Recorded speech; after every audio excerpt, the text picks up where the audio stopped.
সব সময় সঠিক কথাটাই বলো, তাতে সমাজের সবাই যে তোমারে ভালো বলবো এমন কোনো কথা না। কারণ মনে রেখো, তুমি মাটির তৈরি মানুষ, আল্লাহর নূরের তৈরি ফেরেশতা না।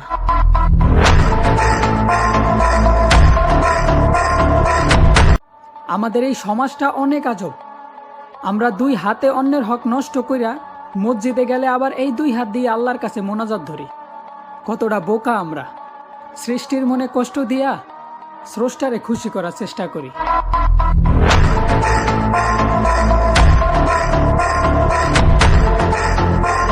কিছু মানুষরে ভোলার জন্য আমরা সেজদায় পড়ে আল্লাহরে ডাকতে শুরু করি, আর যখন সেই ডাকে আল্লাহ সাড়া দেয় তখন মুনাজাতে আবার সেই মানুষটারই আল্লাহর কাছে দাবি করি।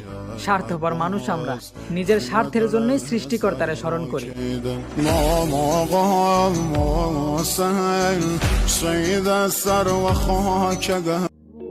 সফল হওয়ার আগে কেউ ব্যর্থতার গল্প শুনতে চায় না।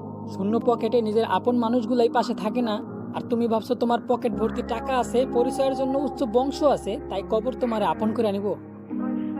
আরে ভাই, পকেট ভর্তি কলম থাকা সত্ত্বেও যদি পরীক্ষার খাতায় খালি রেখে আসো, তাহলে বলো শিক্ষক তোমারে কেমনে নাম্বার দিব?